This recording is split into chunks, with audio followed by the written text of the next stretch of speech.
Napíšeme knihu. Tak jo.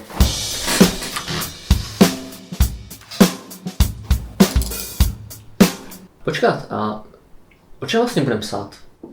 Pojďme nejdříve vymyslet postavy. Celá kniha bude o 2 protagonistech.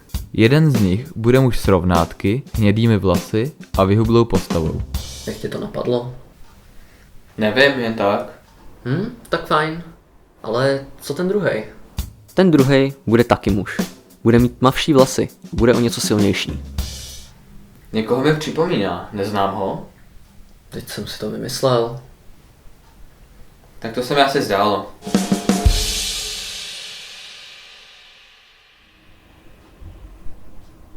Hele, něco mě napadlo.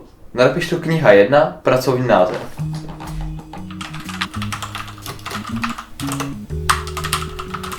Takže, 2 muži jeli autem po opuštěné okresce.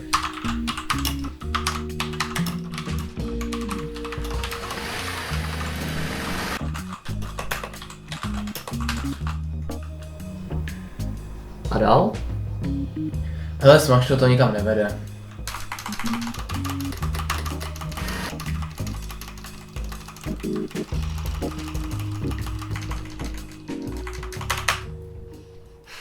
Tak jo. Zkusíme něco jiného.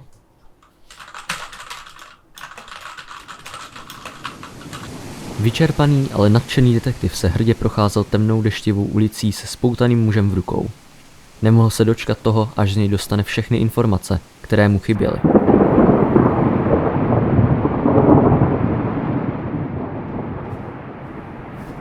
Detektiv posadil podezřelého do židle a stoupil si ke druhé straně stolu. Měl pocit, že má navrch a že mu nic nestojí v cestě. Myslel jsi, že ti to projde? Detektiv začal výslech zostra. Netuším, o čem to mluvíte. Odvětil podezřelý.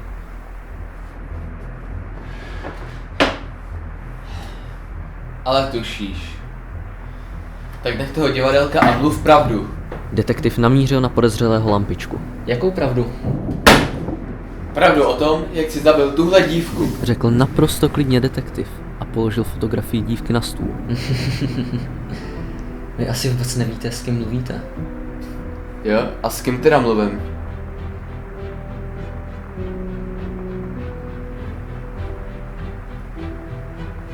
Detektiv ustrnul. Jakmile se podezřelý odhalil, bylo mu jasné, s kým má tu čest. O to víc byl šokovaný, když se dozvěděl, že proti němu nesedí soupeř, ale jeho dávný přítel. Byl to... Počkej, něco mě napadlo. Co? Napíšeme něco jiného, začneme od znova. Ale já se teď dostávám k tomu nejdůležitějšímu. Jo, to je jedno, já ti to někam uložím a začnu od znova.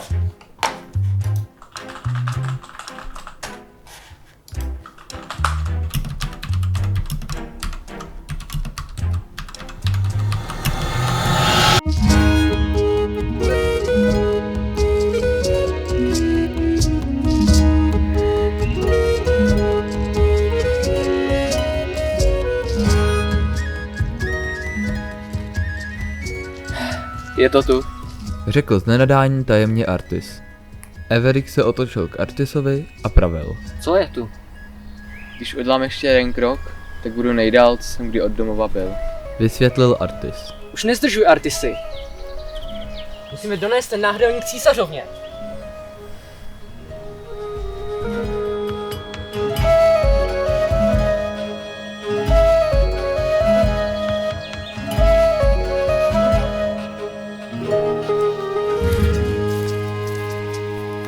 K večeru se Everik a Artis zastavili, aby šli spát.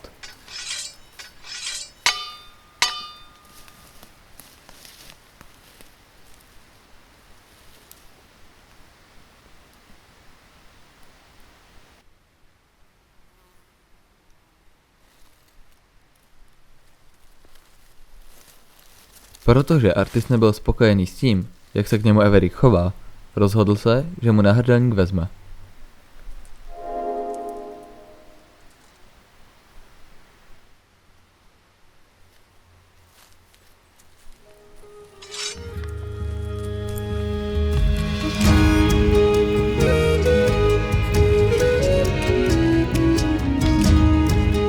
Artis chtěl náhrdelník císařovně přinést sám a schrábnout veškerou slávu.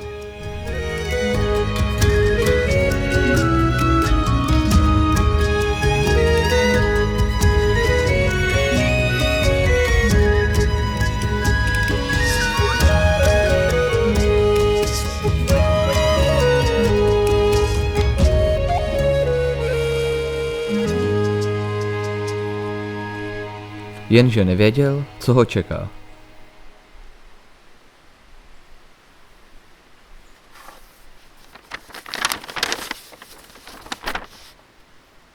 Tady má bydlet císařovna? Čekal si její veličenstvo? Co tady děláš? V Artisovi se kombinoval vztek s překvapením. Nikdy jsem tě neměl moc v lásce, Artisy. Odpověděl Everik. Ale tohle bych do tebe neřekl. Můžeš mi říct, proč je tady tohle a ne sídlo císařovny? Artisův vztek začínal být víc a víc patrný. Víš, když byla císařovna jmenována, došlo ke vzpouře severských vojsk. Tito vojáci se potom pokusili císařovnu zavraždit. Jeden z vojáků však zběhl, varoval císařovnu a té se i se svým služebnictvem podařilo utéct. Vojákům se to tu nicméně podařilo zničit. Takže císařovna? Tady už nebydlí. Everik zakončil svůj monolog. Máme tady nicméně důležitější věci k vyřešení. Máme tady zrádce. Nicméně já jsem poctivý, na rozdíl od tebe. Dám ti proto na výběr. Buď mi teď dáš ten náhrdelník a zmizíš mi z očí, nebo poznáš chuť mého meče. Zkus si to. Počkej, to je strašný. Cože? No to přece nemůžeme vůbec psát, to je o ničem. Máš tady nějaký lepší nápad? Vlastně jo.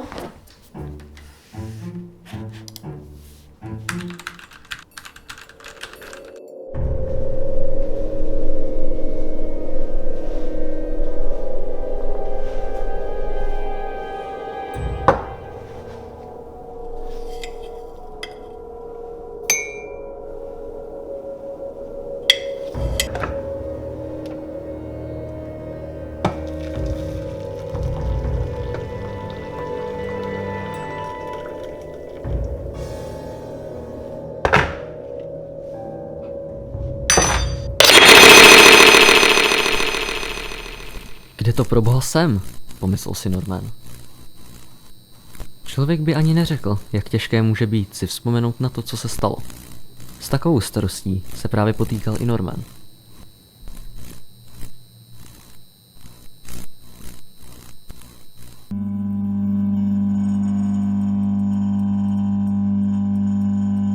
Kdyby tak alespoň tušil, kde je. A kdo se to právě za ním objevil? Možná je to on, napadlo ho.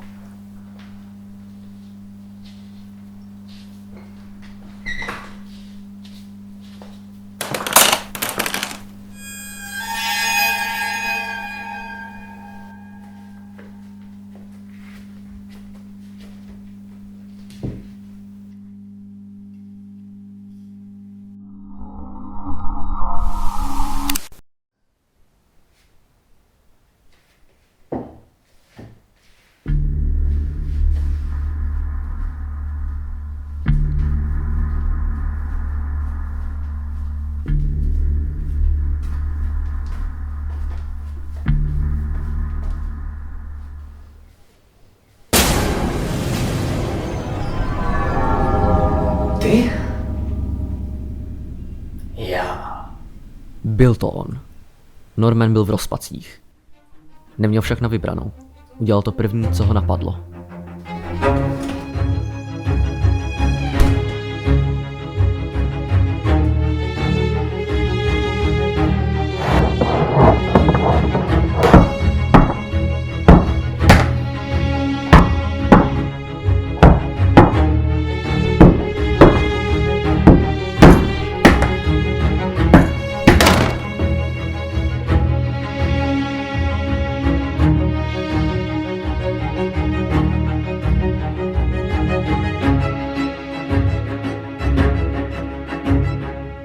Počkat, tohle je tvůj lepší nápad? Vydrž, teprve se dostávám k tomu zajímavému. Trošku ti to trvá teda.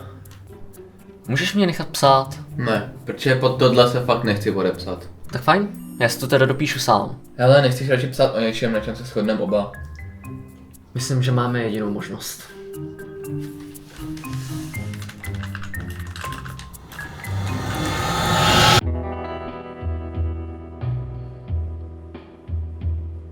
Bar zel prázdnotou. Do tak zapadlé špeluňky nechtěl nikdo ani vkročit. Až na Old Gunhanda, který si v klidu upíjel svou oblíbenou whisky.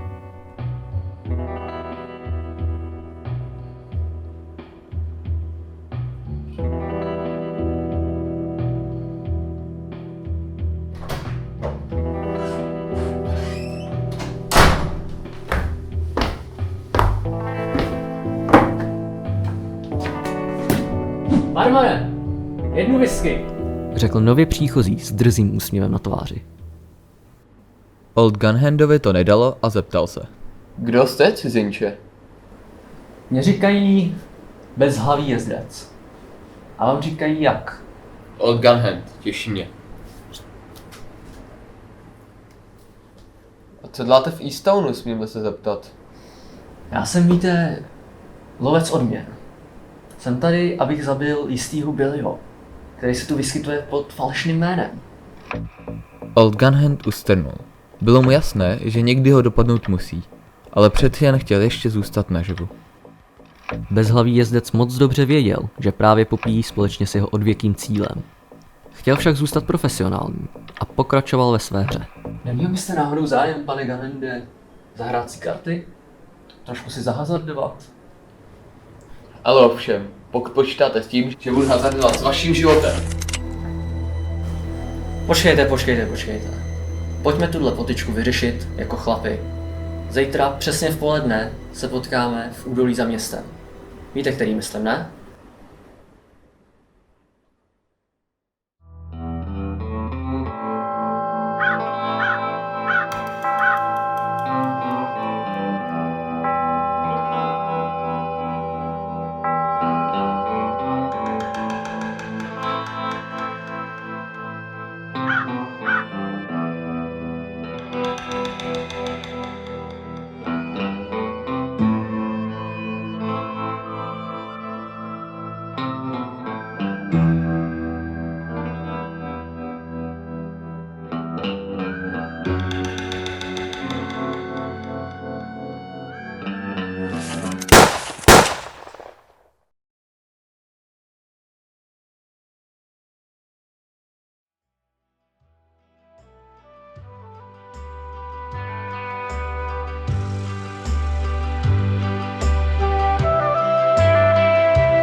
Kde je tu ta sklenička?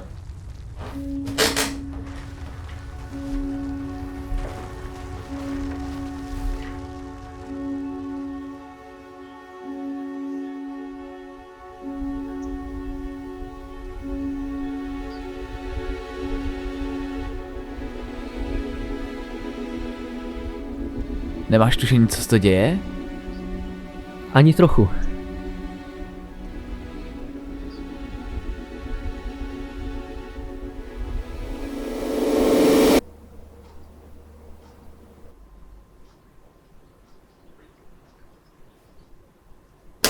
Napíšeme knihu. Tak jo.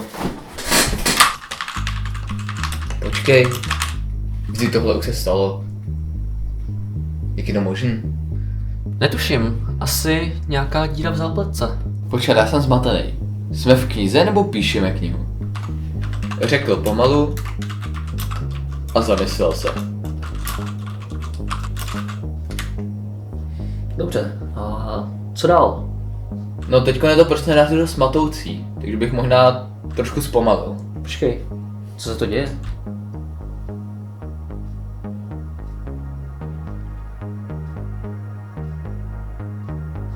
Asi se nám zepřeli postavy.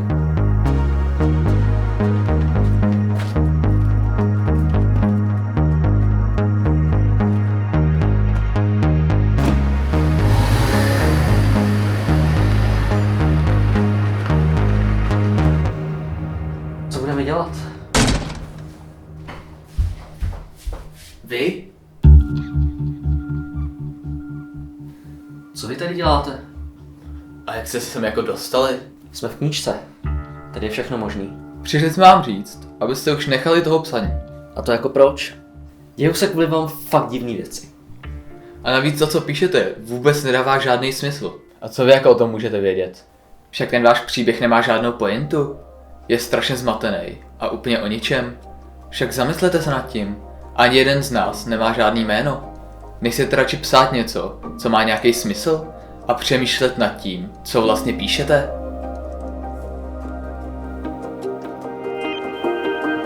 Ne, Asi ne. nemyslím si. Neptal jsem se.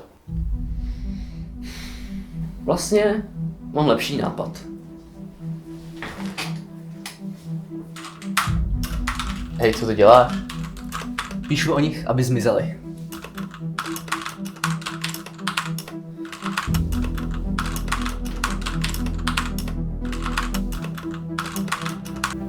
Dva hlavní hrdinové se rozhodnou otevřít červí díru, aby se dostali pryč z tohoto vesmíru. Když tu náhle Smaž to. Počkej, to ještě půjde zachránit. Říkám smaž to. Nech mě to dokončit.